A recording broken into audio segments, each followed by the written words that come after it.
This appears to be the boxy version of the head that you were talking about with that bulbous Right. thing. That I think this helps you kind of see the dimensions and how all of the parts come together. Because if you draw a face from the front, like most of us do, you tend to focus on the eyes, nose, and mouth, and they kind of float them inside that U-shaped container. But that doesn't really teach you too much about like how some of the features come forward and some of them recede, and how they do that in different types of people. Like different ethnicities have different ways of that happening. So like I said, that when I'm sitting at a cafe with you, I'm looking at your face, and this is what I see. I'm trying to put that structure over what is a lot of, there's a lot of flesh that's rounded over, and that could make not a lot of flesh, not a lot of flesh. I mean, yeah. Well, you have a very good bone structure. That's why I'm looking at your face. So go on. So this is sort of like bone structure, except it's we don't need to see the skull. This is like halfway between flesh and skeleton. Now, if you had to, could you also draw a skull? Oh yeah, I mean with reference, yeah, I do that all the time because we draw comics. So this for some reason lots of skulls. Lots of skulls. Okay, so you got this one.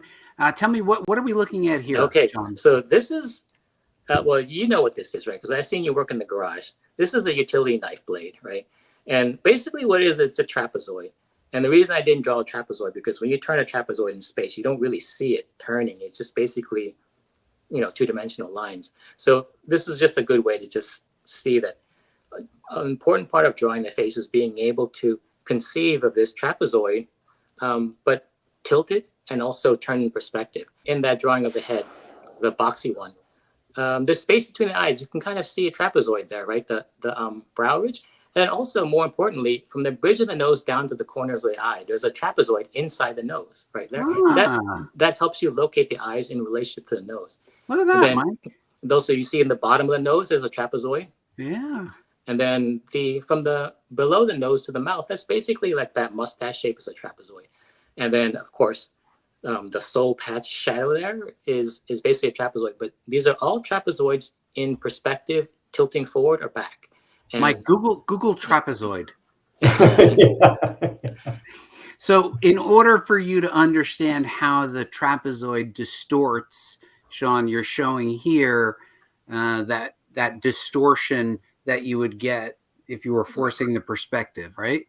Right. And the reason I kind of bring up this trapezoid, because like I said, drawing the T-zone of the face is the most important thing. But in that T-zone of the face, it happens so many times.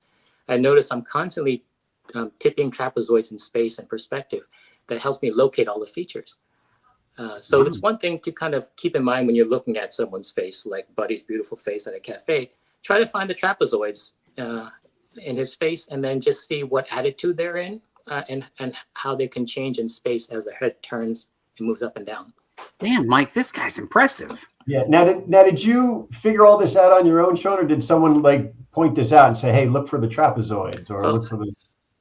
I figured it out on my own. I personally think that Bern Hogarth's book, I mean, it's good for very general knowledge and learning about structure, but in the same way that what we've done so far, it's kind of very similar. But it doesn't really help you when it comes to, if you're like an oil painter, that stuff, it goes out the window really fast because you're only seeing the blocky head and not getting much beyond that.